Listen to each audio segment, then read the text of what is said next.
This picture here, hanging on the wall, is a picture of my dad who landed on the 6th wave on Iwo Jima. They left the ship at about 6:30 in the morning, and they were making circles in the water with the boats before they gave the call to do the landing. And my dad, who was originally supposed to be on the 18th wave, because he is a pioneer and they unload all the ships. So they didn't need them to come in until later, but due to the fact that there was no action going, they moved him up to the 6th wave.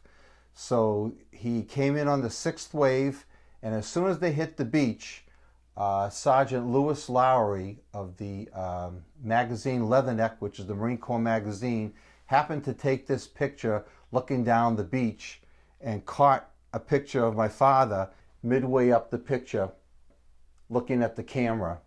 And he was hoping that once that picture got back to the States, that his mother and father would recognize that that was him.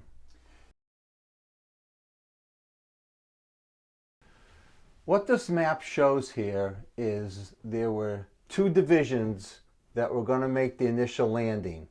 And the different colors are the different sections of the beach where the Marines were going to land. And these areas were pre-marked by the Navy frogmen who went in on the 17th and 18th of February 1945 to mark the beaches so that the Marines were going to know where to land. Red Beach 1 and Red Beach 2, those Marines were supposed to go inland and come up the back side of Iwo Jima. The 4th Division was landing on Yellow Beach 1, Yellow Beach 2, and their mission was to go inland to the airfields. The 3rd Division, which was sitting offshore, was held back for reserve in case they were needed. Well, after 3 days of being on that island and the action and the intense fighting that was taking place and the casualties, they had to bring in the 3rd Division, which went in on Blue Beach 1 and Blue Beach 2. At this point, there were 70,000 Marines on this small island that was 8 square miles.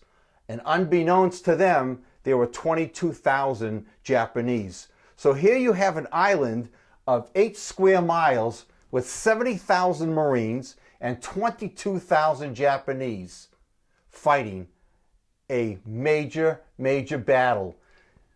What these black lines indicate was the first black line was where they wanted to be on the first day.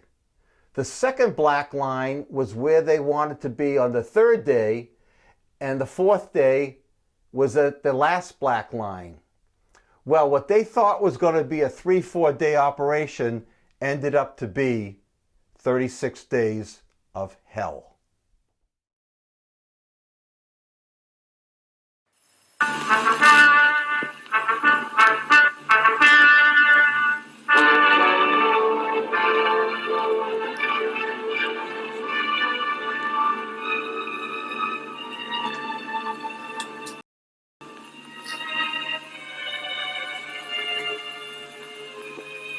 A bleak, ominous dawn greeted the vast armada standing off the shores of Iwo Jima in February 1945.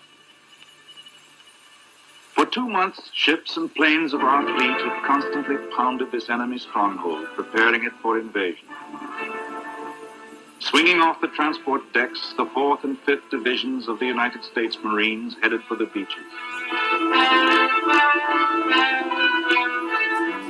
Gaining a foothold on the black sand, they moved in, engaging in one of the most violent, savage battles in the history of the Corps.